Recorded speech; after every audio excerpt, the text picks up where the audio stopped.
तव कथामृतं तप्तजीवनं कविभिडीरितं कल्मषापहं श्रवणमंगलं श्रीमदाततं भुवि गृह्णन्ति ये भूरिदा जनाः।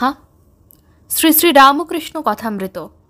ঠাকুর শ্রী রামকৃষ্ণ দক্ষিণেশ্বর মন্দিরে ভক্ত সঙ্গে ষড়বিংশ পরিচ্ছেদ 1884 24শে মে। শ্রী রামকৃষ্ণ বিদ্যা অভিনেতার প্রতি। আত্মদর্শনের উপায় ব্যাকুলতা, কাই মনোবাক্যে তাকে পাবার চেষ্টা। যখন অনেক পিত্ত জমে তখন ন্যাবা লাগে, সকল জিনিস হলদে দেখায়, হলদে ছাড়া কোনো রং দেখা যায় না। তোমাদের যাত্রাওয়ালাদের ভিতর যারা কেবল মেয়ে সাজে তাদের প্রকৃতি ভাব হয়ে যায়। মেয়েকে চিন্তা করে মেয়ের মতো হাবভাব সব হয়। সেইরূপ ঈশ্বরকে রাত দিন চিন্তা করলে তাঁরই সত্তা পেয়ে যায়। মনকে যে রঙে ছোপাবে সেই রং হয়ে যায়। মন ধোপা ঘরের কাপড়। বিদ্যা তবে একবার ধোপা বাড়ি দিতে হবে। শ্রীরামকৃষ্ণ হ্যাঁ, আগে চিত্ত শুদ্ধি, তারপর মনকে যদি ঈশ্বর চিন্তাতে ফেলে রাখো তবে সেই রঙই হবে। আবার যদি সংসার করা, যাত্রাওয়ালার কাজ করা এতে ফেলে রাখো তাহলে সেই রকমই হয়ে যাবে। সপ্তবিংশ পরিচ্ছেদ। শ্রীরামকৃষ্ণ একটু বিশ্রাম করিতে না করিতেই কলিকাতা হইতে হরি, নারায়ণ, নরেন্দ্র বন্দ্যোপাধ্যায় প্রভৃতি আসিয়া তাহাকে ভূমিষ্ঠ হইয়া প্রণাম করিলেন। নরেন্দ্র বন্দ্যোপাধ্যায় প্রেসিডেন্সি কলেজের সংস্কৃত অধ্যাপক রাজকৃষ্ণ বন্দ্যোপাধ্যায়ের পুত্র। বাড়িতে বনিবনা না হওয়াতে শ্যামপুকুরে আলাদা বাসা করিয়া স্ত্রী পুত্র লইয়া আছেন। লোকটি ভারী সরল। এক্ষণে বয়স 29-30 হইবে। শেষ জীবনে তিনি এলাহাবাদে বাস করিয়াছিলেন। 58 বৎসর বয়সে তাঁর শরীর ত্যাগ হইয়াছিল। তিনি ধ্যানের সময় ঘণ্টা নিনাদ প্রভৃতি অনেক রকম শুনিতে ও দেখিতে পাইতেন। ভুটান, উত্তর পশ্চিমে ও নানা স্থানে অনেক ভ্রমণ করিয়াছিলেন। ঠাকুরকে মাঝে মাঝে দর্শন করিতে আসিতেন। হরি অর্থাৎ স্বামী তুরীয়ানন্দ তখন তার বাগবাজারের বাড়িতে ভাইদের সঙ্গে থাকিতেন। জেনারেল অ্যাসেম্বলিতে প্রবেশিকা পর্যন্ত পড়িয়া আপাতত বাড়িতে ঈশ্বর চিন্তা, শাস্ত্রপাঠ ও যোগাভ্যাস করিতেন। মাঝে মাঝে শ্রীরামকৃষ্ণকে দক্ষিণেশ্বরে আসিয়া দর্শন করিতেন। ঠাকুর বাগবাজারে বলরামের বাটিতে গমন করিলে তাহাকে কখনো কখনো ডাকাইয়া পাঠাইতেন। শ্রীরামকৃষ্ণ ভক্তদের প্রতি। বুদ্ধদেবের কথা অনেক শুনেছি। তিনি 10 অবতারের ভিতরে একজন অবতার। ব্রহ্ম অচল, অটল, নিষ্ক্রিয় বোধ স্বরূপ। বুদ্ধি যখন এই বোধ স্বরূপে লয় হয় তখন ব্রহ্ম জ্ঞান হয়, তখন মানুষ বুদ্ধ হয়ে যায়। ন্যাংটা বলতো মনের লয় বুদ্ধিতে, বুদ্ধির লয় বোধ স্বরূপে। যতক্ষণ অহং থাকে ততক্ষণ ব্রহ্মজ্ঞান হয় না।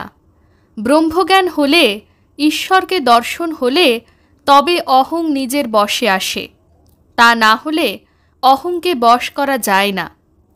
নিজের ছায়াকে ধরা শক্ত, তবে সূর্য মাথার উপর এলে ছায়া আধ হাতের মধ্যে থাকে। ভক্ত ঈশ্বর দর্শন কিরূপ? শ্রীরামকৃষ্ণ থিয়েটারে অভিনয় দেখো নাই? লোক সব পরস্পর কথা কইছে, এমন সময় পর্দা উঠে গেল, তখন সকলের সমস্ত মনটা অভিনয়ে যায়, আর বাহ্য দৃষ্টি থাকে না। এরই নাম সমাধিস্থ হওয়া। আবার পর্দা পড়ে গেলে বাহিরে দৃষ্টি। মায়ারূপ জবনিকা পড়ে গেলে আবার মানুষ বহির্মুখ হয়। নরেন্দ্র বন্দ্যোপাধ্যায়ের প্রতি। তুমি অনেক ভ্রমণ করেছ, সাধুদের কিছু গল্প করো। বন্দ্যোপাধ্যায় ভুটানে 2 জন যোগী দেখেছিলেন, তাহারা আধশের নিমের রস খান, এই সব গল্প করিতেছেন। আবার নর্মদা তীরে সাধুর আশ্রমে গিয়াছিলেন। সেই আশ্রমের সাধু প্যান্টালুন পরা বাঙালি বাবুকে দেখে বলেছিলেন, ইসকা পেট মে ছুরি হ্যায়।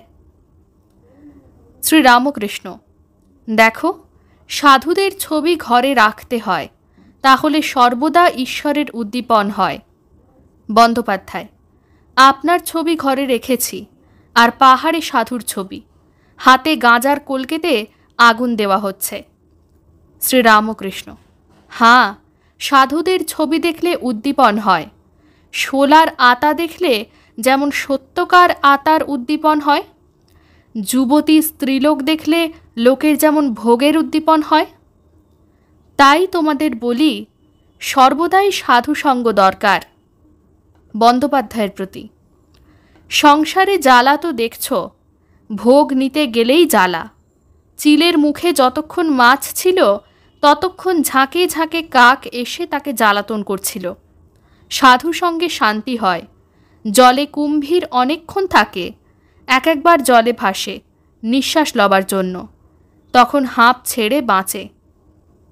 যাত্রাওয়ালা: আজ্ঞা, আপনি ভোগের কথা যা বললেন তা ঠিক। ঈশ্বরের কাছে ভোগের কামনা করলে শেষকালে বিপদে পড়তে হয়। মনে কত রকম কামনা বাসনা উঠছে, সব কামনাতে তো মঙ্গল হয় না। ঈশ্বর কল্পতরু, তার কাছে যা কামনা করে চাইবে তাই এসে পড়বে। এখন মনে যদি উঠে, ইনি কল্পতরু, আচ্ছা দেখি বাঘ যদি আসে, বাঘকে মনে করতে বাঘ এসে পড়ল আর লোকটাকে খেয়ে ফেললে। শ্রীরামকৃষ্ণ: হাঁ, ওই বোধ যে বাঘ আসে। আর কি বলবো, ওই দিকে মন রেখো, ঈশ্বরকে ভুলো না। সরলভাবে তাকে ডাকলে তিনি দেখা দিবেন। আরেকটি কথা, যাত্রা শেষে কিছু হরিনাম করে উঠো, তাহলে যারা গায় এবং যারা শুনে সকলে ঈশ্বর চিন্তা করতে করতে নিজ স্থানে যাবে। যাত্রাওয়ালারা প্রণাম করিয়া বিদায় গ্রহণ করিলেন। দুটি ভক্তদের পরিবারেরা আসিয়া ঠাকুরকে প্রণাম করিলেন। তাহারা ঠাকুরকে দর্শন করিতে আসিয়াছেন, এই জন্য উপবাস করিয়া আছেন। দুই যা অবগুণ্ঠনবতী, দুই ভাইয়ের বধূ, বয়স 22-23 মধ্যে, দুইজনেই ছেলেদের মা। শ্রীরামকৃষ্ণ বধূদিগের প্রতি: দেখো, তোমরা শিব পূজা করো, কি করে পূজা করতে হয় নিত্যকর্ম বলে বই আছে, সেই বই পড়ে দেখে লবে। ঠাকুর পূজা করতে হলে ঠাকুরের কাজ অনেকক্ষণ ধরে করতে পারবে।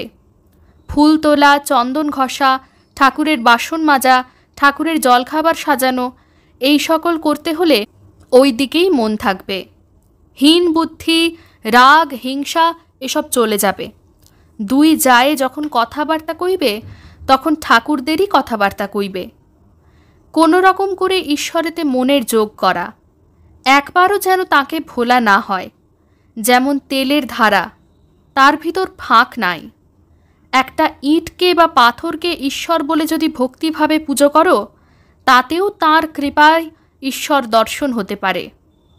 আগে যা বললুম, শিব পূজা, এইসব পূজা করতে হয়। তারপর পাকা হয়ে গেলে বেশি দিন আর পূজা করতে হয় না। তখন সর্বদাই মনের যোগ হয়ে থাকে, সর্বদাই স্মরণ মনন থাকে। বড় বধূ শ্রীরামকৃষ্ণের প্রতি: আমাদের কি একটু কিছু বলে দিবেন? শ্রীরামকৃষ্ণ সস্নেহে: আমি তো মন্ত্র দিই না। মন্ত্র দিলে শিষ্যের পাপ তাপ নিতে হয়। মা আমায় বালকের অবস্থায় রেখেছেন। এখন তোমরা শিব পূজা যা বলে দিলাম তাই করো। মাঝে মাঝে আসবে, পরে ঈশ্বরের ইচ্ছায় যা হয় হবে। স্নানযাত্রার দিন আবার আসবার চেষ্টা করবে। বাড়িতে হরিনাম করতে আমি যে বলেছিলাম, তা কি হচ্ছে?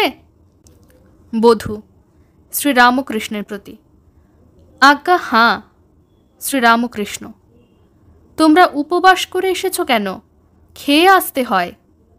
মেয়েরা আমার মার এক একটি রূপ, তাই তাদের কষ্ট আমি দেখতে পারি না। জগন্মাতার এক একটি রূপ, খেয়ে আসবে, আনন্দে থাকবে। এই বলিয়া শ্রীযুক্ত রামলালকে বধূদের বসাইয়া জল খাওয়াইতে আদেশ করিলেন। ফলহারিণী পূজার প্রসাদ, লুচি, নানাবিধ ফল, গ্লাস ভরিয়া চিনির পানা ও মিষ্টান্নাদি তাহারা পাইলেন। ঠাকুর বলিলেন, তোমরা কিছু খেলে? এখন আমার মনটা শীতল হল। আমি মেয়েদের উপবাসী দেখতে পারি না। ওং নিরঞ্জনং নিত্যম অনন্তরূপম ভক্তানুকম্পাধৃতবিগ্রহং বৈ ঈশাবতারং পরমেশমেঢ্যং তং রামকৃষ্ণং শিরসা নমামঃ। শ্রীরামকৃষ্ণ অর্পণমস্তু।